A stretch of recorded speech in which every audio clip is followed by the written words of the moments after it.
Salut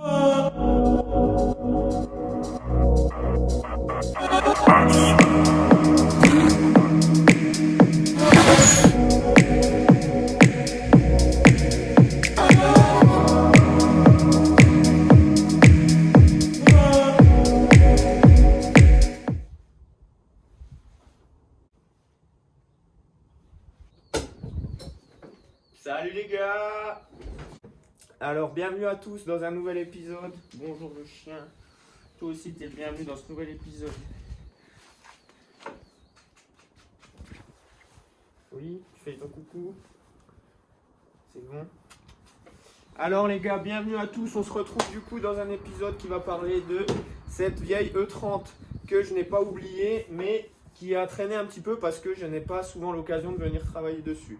Alors, dans l'épisode, qu'est-ce qu'on va retrouver aujourd'hui? J'ai réussi à me procurer le logiciel de diag officiel BM qui s'appelle Impa et j'arrive enfin à le faire fonctionner. Donc, on va pouvoir en apprendre un peu plus sur le problème de ma pédale électronique. Je vais vous montrer comment ça marche parce que cet outil est génial. Et on va également s'occuper de mon train arrière, donc du coup qui était fissuré, qu'on va renforcer, changer les roulements, repeindre pour qu'il soit clean, pour le remonter quand on aura enfin reçu les amortisseurs Seika. Avant de lancer la vidéo, je vais vous présenter notre nouveau partenaire. Ça s'appelle ovoco.fr et je ne connaissais pas. En fait, il s'agit d'un site européen qui met en relation plein de casses automobiles à travers toute l'Europe. Ils viennent d'ouvrir leur service à la France, donc ils font un peu de pub, ce qui est normal. Donc ce site, c'est trop bien parce que si tu as besoin de quoi que ce soit, je vous montre en même temps. Tu veux par exemple te faire un swap dans une 30, tu veux un M54B30, tu cherches et ça va te sortir tous les résultats des mecs qui ont pris le temps de mettre en ligne leur M54 et tu as des prix qui sont graves variables mais aussi super attrayants. Quand tu vois le prix d'un M54 en France, là tu peux en avoir pour beaucoup moins cher. Ils envoient les pièces sous 2 ou 3 jours je crois. S'il y a un problème, le retour est gratuit, c'est eux qui prennent en charge le retour et tu reçois exactement ce qui est montré sur la photo. Donc, si vous voulez économiser du temps et de l'argent, je vous invite à aller sur le site ovoco.fr, lien dans la description. Et tout de suite, on passe à ce magnifique début. Il va potence scred. Est-ce que... Te cache pas Guillaume, t'as le droit de papoter ici. Bon alors, qu'est-ce qu'on a? On a des bouts de train arrière. Qu'est-ce qui s'est passé? C'est qu'ils ont mis des roulements... Ils ont l'air neufs, hein.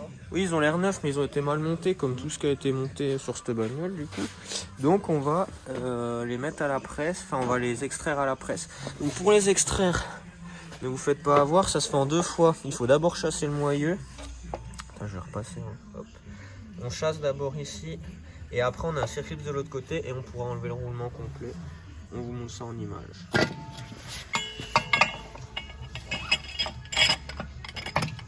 Ça c'est pour éviter d'appuyer à des mauvais endroits et ne pas plier des choses importantes.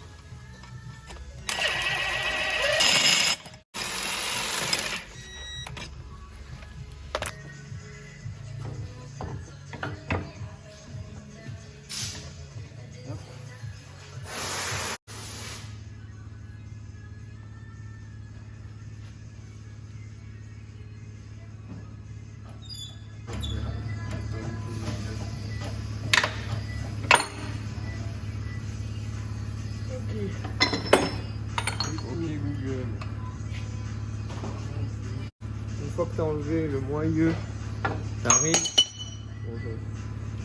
tu arrives à ça, et là tu as un circuit. On va voir si celui-là, comme on lui a pas mal rave sa gueule, si on peut l'enlever plus facilement ou pas. Et là il faudra un tournevis parce que comme la bite elle est tordue. Ouais. Le P il fait pareil dans le... Vas-y. Ouais. Yes. Et là maintenant on va pouvoir sortir le roulement complet. Ah, faut faire pareil mais il faut pas la même douille. Ouais.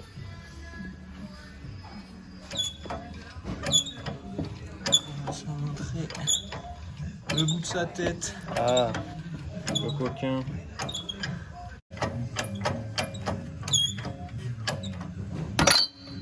Excellent.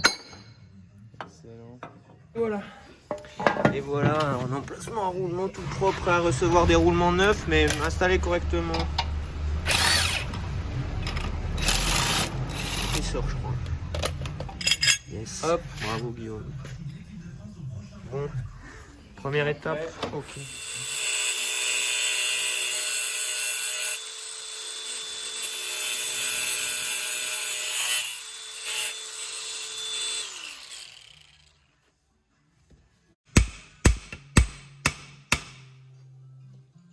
Le secret, c'est de ne pas aller trop loin. C'est difficile. Ouais, c'est toujours triste.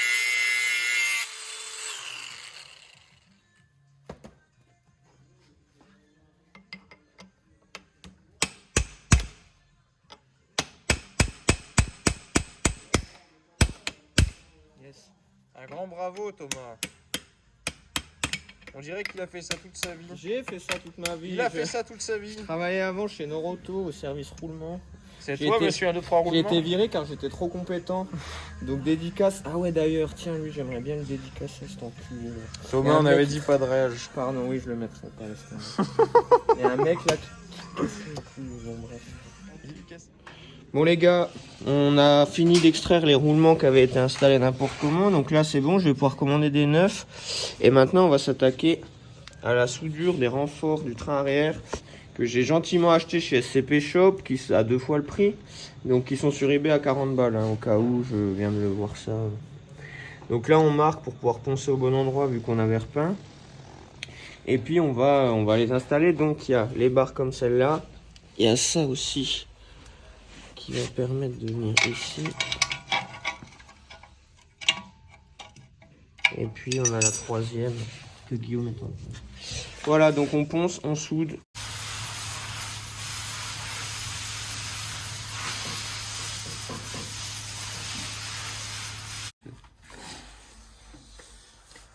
N'hésite pas à expliquer tes talents de soudeur, hein. On a tout poncé. Guillaume va encore une fois vous faire une démonstration de comment souder dans les règles de l'art. Non, ça aurait été idéal avec un semi-auto à gaz, mais là, bah, c'est du. Mais qui sommes-nous, Guillaume? C'est du fil fourré, donc on fait avec ce qu'on a et ça pénètre bien et ça me paraît assez costaud. Et puis voilà, de toute façon, on fait avec les moyens du bord, on n'a plus rien à se prouver. Éclate-toi, Guillaume, tu sais ce qu'on dit, hein, l'important c'est de prendre du fun. Exactement. Juste attention, je me route la bécane.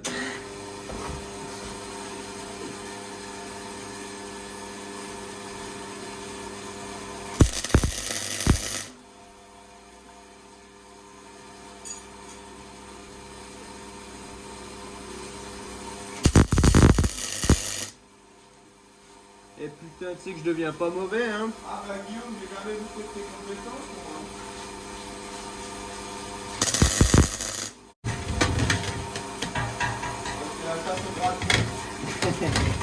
Bonne chance.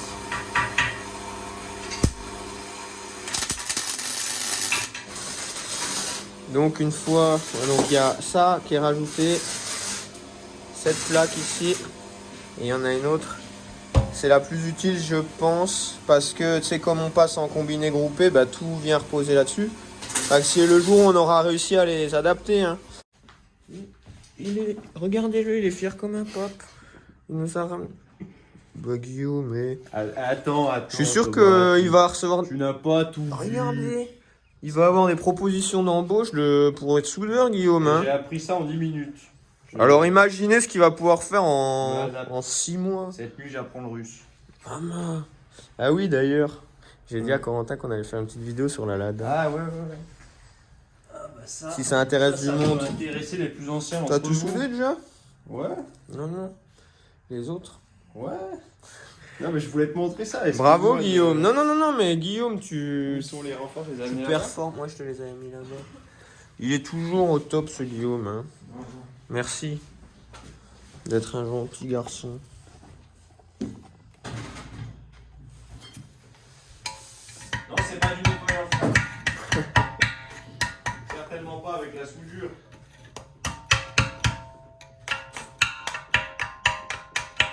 Tu es malade de taper sur tes soudures avec un tournevis, tu risquerais de fragiliser tout l'ensemble. Si on ne sait pas faire des choses proprement, on ne les fait pas.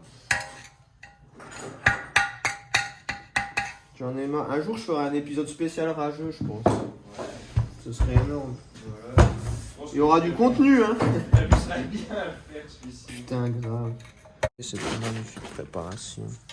Oui, une bonne soudure n'est possible qu'avec la bonne préparation. Tu sais, Guillaume, une bonne soudure, c'est 80% dans la préparation, hein. C'est ce qui se dit dans les ateliers. C'est ce qu'on m'a dit aujourd'hui. Et mon gueule.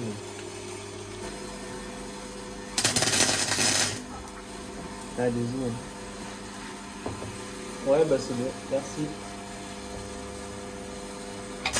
Oh. Deuxième étape, enfin troisième. Pour ceux qui ont suivi depuis le début, vous voyez que mon train arrière était fissuré. Donc, ce que nous allons faire, nous allons percer pour arrêter la propagation de la fissure.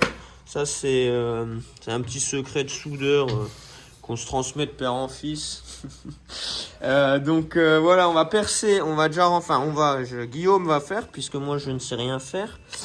Donc il va percer et il va renforcer, et nous avons également les béquets. Hop, vous en avez 80 kilos là. Ça ne paraît pas. Voilà, donc ça va renforcer ici. Et nous avons également des petits œillets pour là. Voilà, donc là, comme ça, les trains arrière de Compact et de E30 n'auront plus aucun secret pour vous. N'est-ce pas, Guillaume? Ah voilà. Regardez comme il a l'air de s'amuser.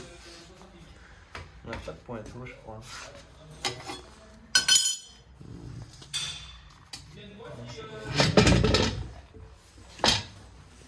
C'est épais, ça. Ah bah là, Guillaume. C'est gros, non, ça, pour percer? Faut pas faire agriculture? J'ai pris celui surtout qui était en meilleur état, enfin qui me paraissait en meilleur état. Au moins, tu vois, il me fait le pré-trou déjà. Je vais devoir sortir mon affûteuse. Ah bah. Guillaume, je te mets à l'épreuve chaque jour que Dieu fait.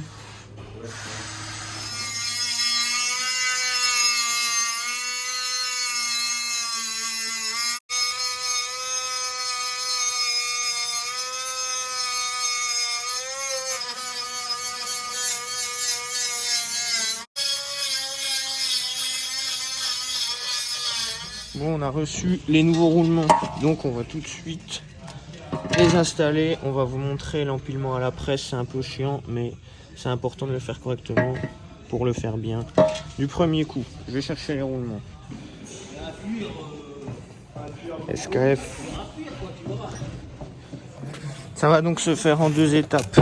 Première étape, on met le roulement dans le bras et après on viendra remettre le moyeu une fois qu'on aura remis le circlips. Je vais vous montrer là où il faut se mettre. Enfin, en fait, au début, tu te mets sur bague extérieure.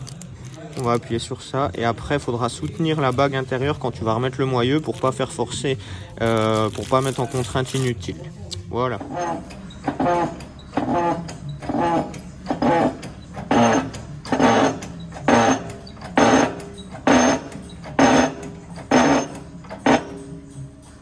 Et voilà le travail.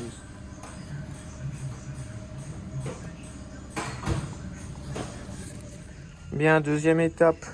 Donc, on a mis le roulement à l'intérieur du bras. On est venu mettre le circlips de maintien, enfin qui l'empêchera de ressortir. Et maintenant, la deuxième étape cruciale, c'est de remettre le moyeu sur le nouveau roulement. Mais en fait, comme vous allez appuyer, il faut bien soutenir sur cette bague intérieure par derrière pour ne pas abîmer et le faire forcer latéralement, ce qui n'est pas fait pour. Donc je vais regarder comment je peux empiler ça et ça devrait aller comme papa dans maman.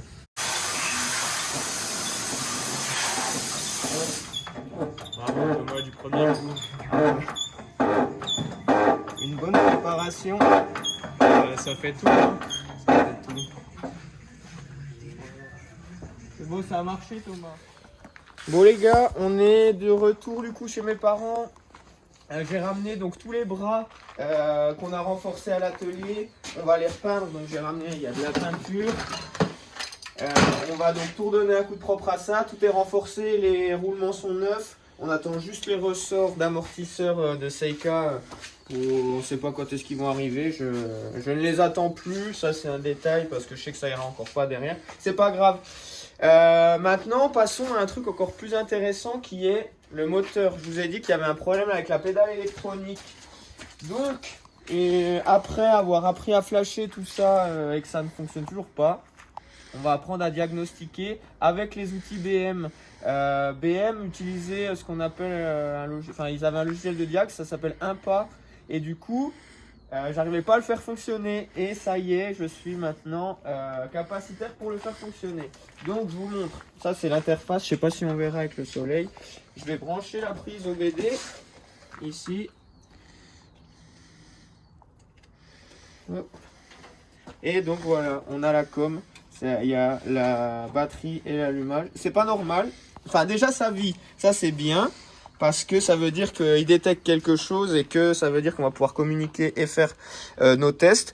Pourquoi ça va être important? Parce que, en fait, comme le souci, moi, c'est la pédale électronique, avec un pas, vous pouvez faire fonctionner votre papillon sans la pédale. Ça veut dire qu'on va pouvoir cibler, est-ce que c'est le papillon qui est en cause? Est-ce que c'est la pédale? Est-ce que c'est le faisceau? Est-ce que tout ça? Donc, maintenant que ça communique enfin... Eh ben, faut juste que j'apprenne à m'en servir. Donc, je vais aller à l'école de Impa. Je suis en train de découvrir le logiciel et je me prends pour un vrai petit hacker. Je viens de faire une lecture défaut et comme par hasard, on a un problème de TPS. Ce qui pourrait coller avec notre problème. Hein. Je vais l'effacer pour... Alors, attends. Enfin, c'est fou, je comprends rien pour l'instant, mais c'est dingue. Clear. Error memory has been clear, ok. On va le relire à nouveau.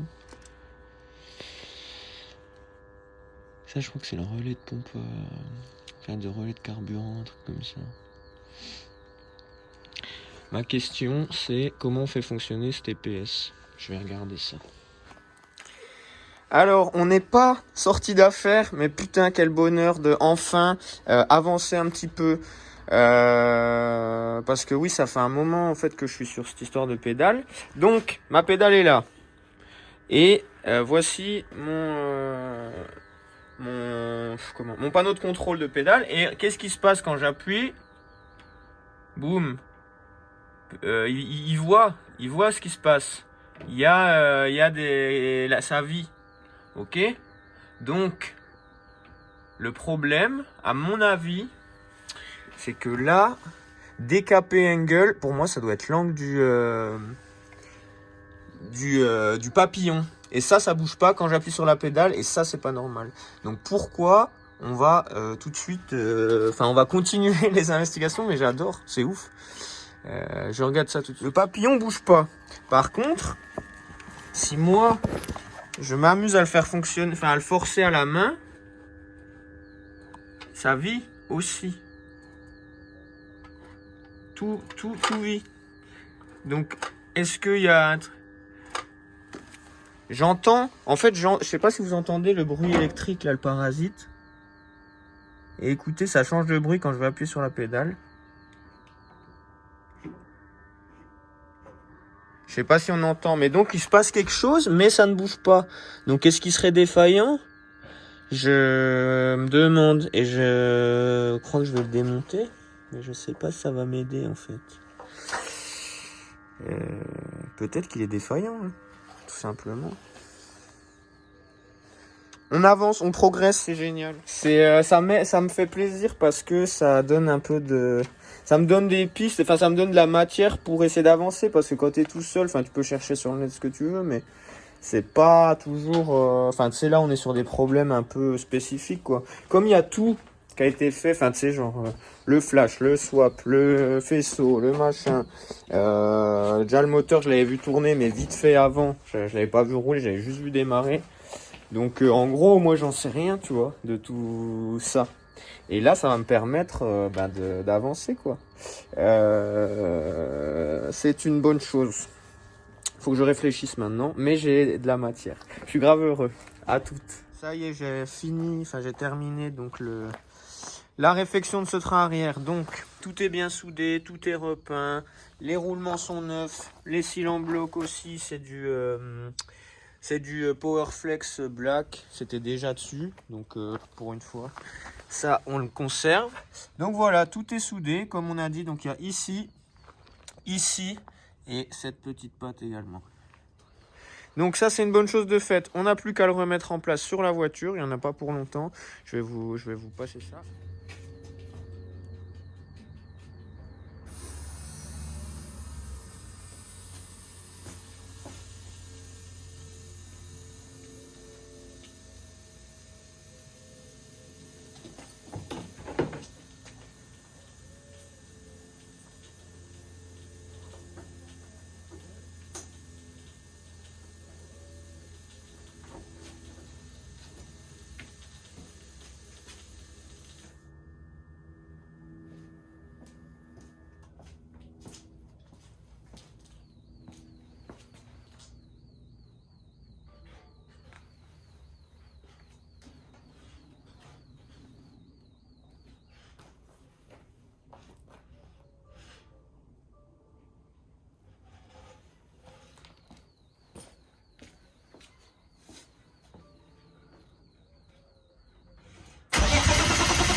Ça démarre mais ça fait du bruit, putain, faut que je... C'est impossible de la garder au ralenti en fait, parce que en échappement libre là c'est beaucoup trop bruyant, enfin j'aime pas mes voisins, je les emmerde, mais là je donne le bâton pour me faire battre, donc si je continue comme ça les flics vont arriver, et c'est pas ce que je veux aujourd'hui. Donc du coup... je vais essayer quand même de déposer le papillon là, voir. J'en ai commandé un nouveau que j'ai trouvé sur le bon coin, donc ça va être la première chose à changer avant d'aller plus loin dans les investigations. Je vais le déposer quand même, voir si je vois pas quelque chose, si je peux avoir accès à la partie électronique, mais j'ai peu d'espoir. On va se laisser là-dessus et je vous retrouve dans le prochain épisode pour tester ce nouveau papillon et enfin peut-être avancer. Allez, à bientôt l'équipe.